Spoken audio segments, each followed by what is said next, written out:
Hello, j'espère que vous allez bien. Bienvenue sur ma chaîne, bienvenue sur cette nouvelle vidéo. Je suis tellement contente de tourner cette vidéo là, ça fait tellement longtemps que je voulais faire une chaîne, parler de plein de trucs, enfin voilà, faire plein de choses et tout, mais vas-y, je procrastinais, je me disais c'était quoi là, quelle était la meilleure vidéo, la meilleure première vidéo à faire, etc. Je partais sur une idée, après je revenais en arrière, je retournais sur une autre idée, etc.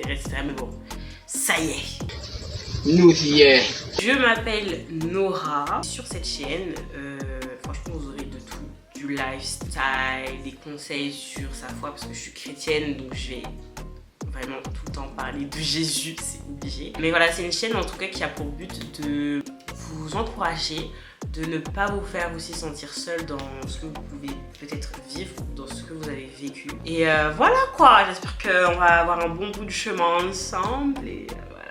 Comme vous avez pu le voir dans le titre, cette vidéo va traiter du célibat, de la période du célibat et des bienfaits qu'il y a dans cette période. Et je sais que c'est un sujet qui peut fâcher. Vraiment, ça peut fâcher le cœur. Là, je sens déjà vos cœurs qui sont lourds, en mode non, Nora, c'est pas bien, c'est trop nul d'être célibataire et tout, je suis trop triste. Mais calm down! Je vais te prouver, je vais te montrer que vraiment c'est une période trop bien où t'as pas le temps de t'ennuyer. Enfin, c'est grave bien le célibat. Et je suis célibataire. Je sais que moi personnellement quand j'étais plus jeune et enfin ça fait pas si longtemps que ça en soi, mais en gros que des femmes mariées venaient me dire que ah Nora mais franchement le célibat c'est tellement bien, tu profites, tu peux faire plein de choses, t'es trop heureuse, etc. Moi j'étais là en fait bah non, je trouve pas que c'est bien le célibat, c'est trop nul, ça sert à rien. Moi j'ai envie d'être avec quelqu'un qui m'aime, j'ai envie d'aimer aussi quelqu'un et toi t'es là, tu me parles, toi t'es mariée, tu sais même plus c'est quoi la souffrance d'être célibataire. Alors qu'en fait, non, sincèrement, le célibat, ça peut être une période mais incroyable et je suis en train de le vivre et donc du coup je voudrais vous partager ça pour que vous aussi vous viviez un super bon célibat et que pour la Saint-Valentin là qui vient, là vous soyez pas en mode dégoûté, j'ai pas de Valentine. Ma chérie, si tu n'as pas de Valentine, c'est peut-être pour l'une des raisons que je vais te lister tout de suite. La première chose qui est super importante de faire pendant le célibat, c'est de guérir de ses blessures. De prendre déjà conscience que tu as des blessures, mais d'en guérir. Ça, c'est vraiment juste en passant du temps avec toi, avec tes pensées. Et c'est là que tu peux te rendre compte que tu as des comportements qui sont pas normaux, qui sont pas normaux, et que c'est peut-être lié à quelque chose que tu as vécu dans le passé qui aujourd'hui influence ton comportement actuel. Les blessures de l'âme, c'est un sujet mais tellement important, et là je vais pas rentrer en profondeur dessus parce que je pense que c'est mieux d'avoir une vidéo dédiée sur les blessures de l'âme.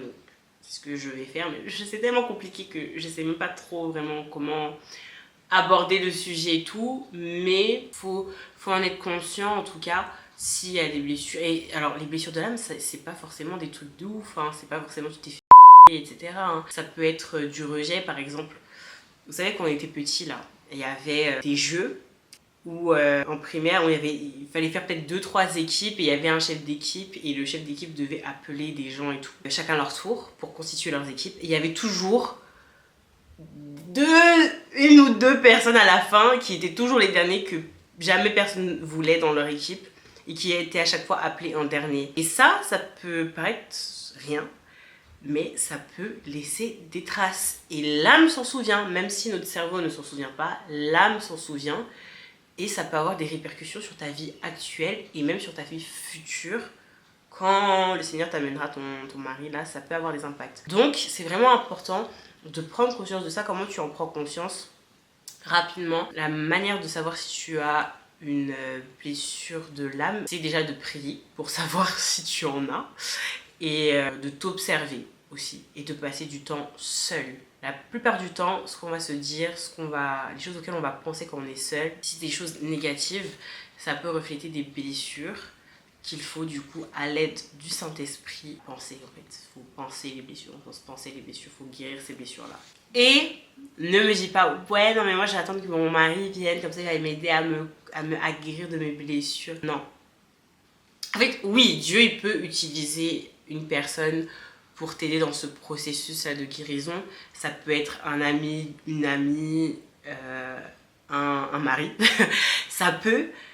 Mais c'est pas toujours le cas. Et c'est beaucoup plus simple si tu as déjà détecté les blessures que tu peux avoir et que tu commences avec Dieu, bien évidemment, un processus de guérison.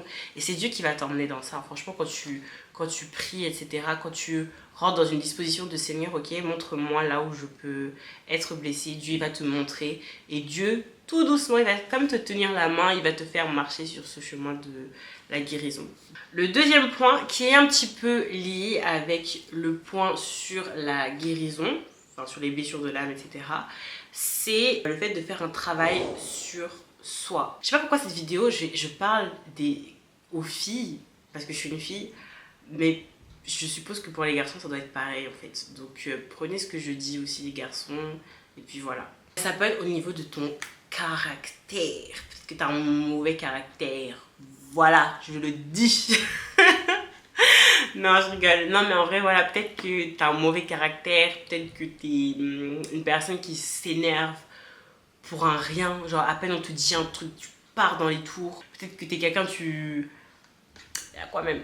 Ah ouais, on te dit un truc et tu es susceptible, tu es hypersensible. On va te faire un petit reproche et toi, tu vas remettre toute ta personne en question. C'est comme si ton monde s'écroule, etc. En vrai, ça, c'est des choses sur lesquelles il faut travailler parce que en couple, là, quand tu te maries, c'est pas des blagues, tu te découvres. Tu peux être... Je parle comme ça, comme si je savais de quoi je parlais. Mais de ce que j'ai entendu et de ce que j'ai vu, quand tu te maries, tes petits défauts, ça s'amplifie. Donc, si t'as pas en amont travaillé sur ton caractère, essayer plus de prendre sur toi, ou par exemple, essayer d'être moins dans l'émotion, si tu ne t'habitues pas, quand tu seras marié et que les émotions seront décuplées, ça sera pas facile. Ça sera vraiment pas facile. Donc, travailler sur son caractère, c'est très important. Pour ça, tu peux demander aux personnes autour de toi de te décrire. Et même du coup, de te décrire même les choses qu'il faut que tu améliores chez toi. Je sais que par exemple, avec mes copines, c'est vraiment une question qu'on se pose, mais assez régulièrement. Genre, est-ce qu'il y a des choses chez moi qu'il faudrait que j'améliore? Est-ce que tu me trouves trop têtue, trop machin? Même par exemple, je sais qu'on m'a déjà dit que je suis trop têtue. Bref, je ne trouve pas, mais bon. Des choses, c'est important en vrai d'être entouré d'amis qui te disent les choses positives, mais aussi les choses négatives pour que toi, tu puisses améliorer ce trait de caractère-là et faire des efforts sur toi. Il y a aussi des femmes et peut-être même aussi des hommes du coup, qui n'ont pas conscience de leur valeur. Tu as une valeur inestimable. Genre, est-ce que tu as conscience que Dieu t'a créé? Genre, il a pris son temps pour réfléchir à elle là, non, je vais la faire comme ça. Et puis ses yeux, ce sera comme ça. Et puis je veux qu'elle ait tel nombre de cheveux sur sa tête. Tu es un bijou, une œuvre d'art. C'est pas pour flex, c'est pas pour avoir de l'orgueil, mais c'est juste pour avoir conscience de qui on est. Donc, et en plus de ça, tu es enfant de l'Éternel si tu as donné ta vie à Jésus, donc tu ne peux pas aller avec quelqu'un qui te traite mal, qui ne te respecte pas et accepter le minimum d'attention parce que tu n'as pas reçu assez d'attention dans ta vie avant. Il y a beaucoup de femmes qui acceptent le minimum d'un gars en termes d'attention parce que en fait elles n'en ont pas eu du tout dans leur enfance ou avec ses parents, etc. Il y a des personnes qui n'ont pas du tout eu d'attention et donc du coup dès qu'ils ont un petit peu d'attention, un petit peu de, et ben elles se jettent dessus comme si c'était un truc de ouf alors que c'est rien. C'est pour ça qu'il faut se connaître ta valeur et c'est du travail. C'est du travail. Si tu es quelqu'un qui à la base tu te sous-estimes ou tu ne t'estimes pas du tout, tu te vois toujours plus nul que les autres, etc. Il faut que ça change. Il faut que ça change. Et c'est pas, et encore une fois, il faut être équilibré. Je ne dis pas ça pour que tu puisses te gonfler d'orgueil, etc. L'orgueil précède la chute. Donc il n'est pas question de ça. Il est juste question de connaître déjà ce que Dieu dit sur toi, c'est-à-dire que tu es une merveilleuse créature, que tu as un destin incroyable, formidable, etc. Je paraphrase de ouf, mais voilà. Il est question de savoir, de connaître ta valeur. C'est tout. Il faut que tu saches qui tu es. Et dans la continuité du fait de savoir qui tu es, il y a le fait de connaître le but que tu as dans la vie.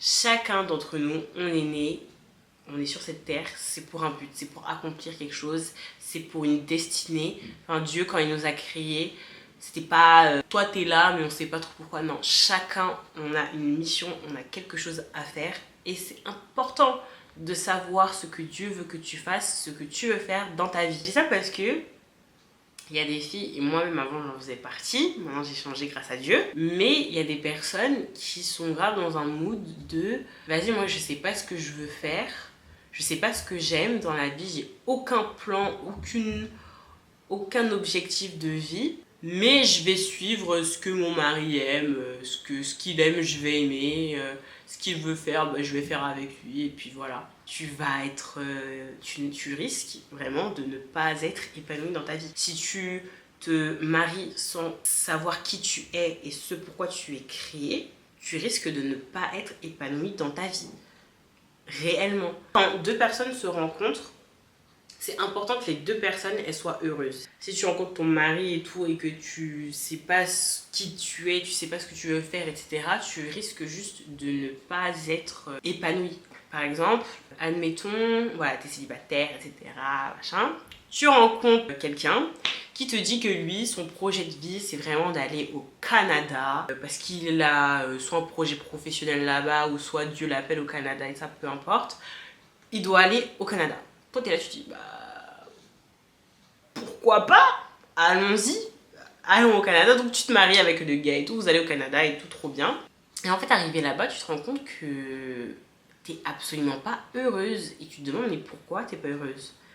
Bah, peut-être que si t'avais pris plus de temps pour apprendre à te connaître, tu aurais su que toi, les pays froids, c'est pas du tout ton truc, que ça te rend même triste, que ce que ton mari est en train de faire finalement c'est pas du tout ta vocation, c'est pas du tout un truc dans lequel tu es à l'aise, que toi en fait tu aurais aimé partir dans un pays mais qui est à l'opposé du Canada, faire quelque chose qui est à l'opposé de ce que ton mari fait, mais là t'es bloqué, tu le suis et t'es sa femme, donc c'est pour la vie, donc t'es obligé d'avoir cette vie où tu seras pas épanoui mais toute ta vie.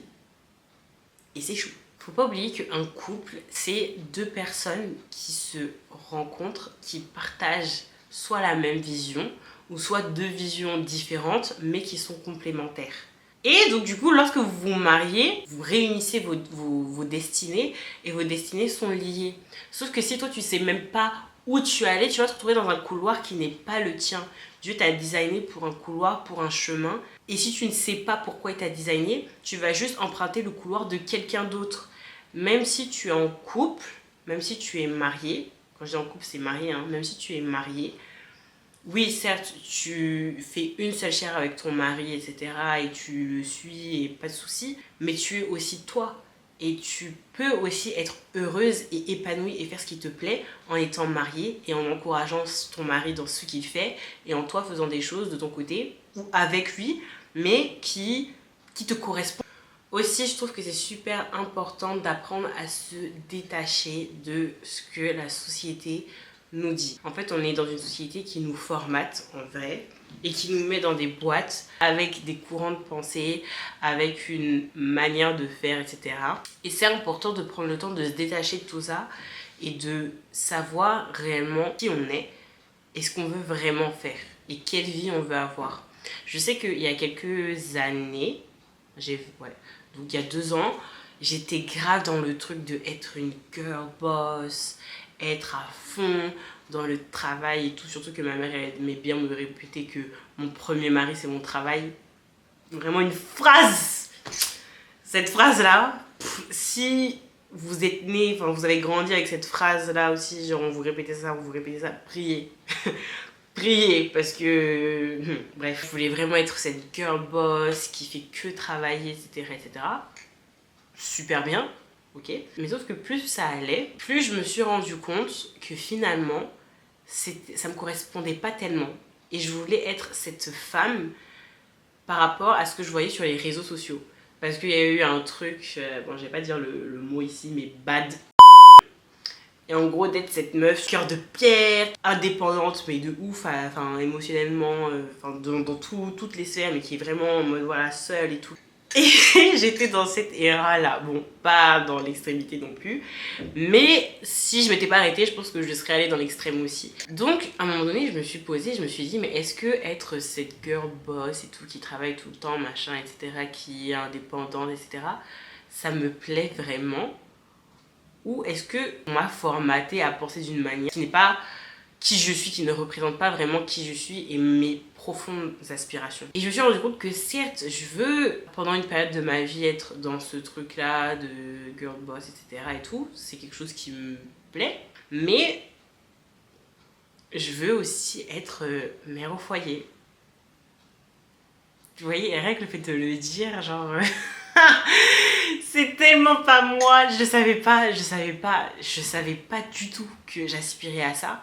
Mais c'est en prenant le temps d'être seule, de réfléchir et d'écouter vraiment ces désirs profonds qu'il y a en moi, que finalement je me suis rendu compte que ah mais attends, je vais être un peu mère au foyer. Donc bon, certes pas longtemps et tout, enfin bref, ça c'est des détails. Mais pendant une période de ma vie, je sais que j'aspire à m'occuper de mes enfants pendant quelques années. D'où l'importance de se détacher de ce que la société dit et de vraiment se poser et de prendre du temps, rien que soi-même, avec Dieu, et de demander aussi à Dieu, mais Seigneur, tu m'as créé, pourquoi? Tu m'as designé, pourquoi?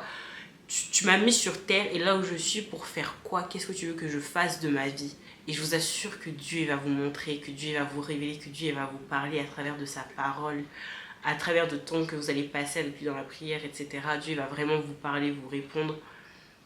Et vous allez être étonnés. Moi, j'étais étonnée. Vraiment, jamais de ma vie, je me suis dit que je voulais être, à un moment donné de ma vie, mère au foyer. Genre, ça n'a aucun sens. Bref, je suis dépassée. Et enfin, last but not least, c'est super. Yes, j'ai monté, là, je suis en train de faire n'importe quoi avec. Enfin, dernier point, mais le plus important de tous, c'est ta relation avec Dieu. C'est vraiment le moment, en fait. Là, c'est le temps d'aller loin avec le Seigneur, ok? Même si tu es marié, ta relation avec le Seigneur, ça doit rester la priorité, mais c'est pas pareil. C'est pas pareil, parce qu'il faut être équilibré. Quand tu es marié, tu peux pas passer toute ta vie en train de prier. Enfin, il faut que tu passes des moments avec la personne avec qui tu es, etc. Donc c'est autre chose. Mais là, dans ta période de célibat, t'es toute seule. T'es tout seul aussi. C'est vraiment le temps de passer des temps de fou avec Dieu et de développer ton intimité avec lui. C'est le temps pour toi où tu peux apprendre à prier, où tu peux apprendre à jeûner, où tu peux apprendre à exercer les dons que Dieu t'a donnés et même en aspirer à d'autres, même si ça c'est tout au long de ta vie. Mais je veux dire que c'est vraiment un temps, durant le célibat, où tu peux te dédier à 100% à Dieu, sans partager ton temps avec un être humain qui a aussi besoin d'attention et un peu d'amour et un peu d'affection. Voilà. Donc là, tu peux vraiment prendre tout ton temps pour Dieu, pour être avec lui, pour être dans sa présence, etc. Et ça, c'est trop bien. Parce que quand tu seras marié, tu auras des enfants, etc., c'est pas là que tu vas apprendre à jeûner, hein. C'est pas là que tu vas apprendre à prier et tout. Enfin, tu peux, mais c'est mieux d'avoir fait tout ça avant.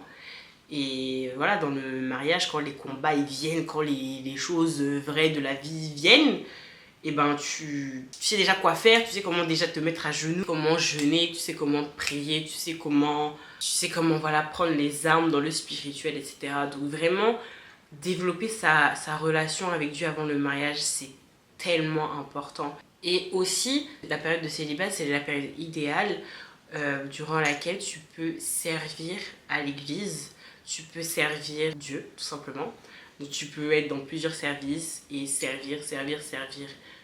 Quand tu seras marié, il faudra plus d'équilibre. Tu peux continuer à servir quand tu es marié, c'est pas ça que je dis. Mais quand tu es marié, tu peux pas être à 14 000 services et être tous les jours à l'église et délaisser ton mari.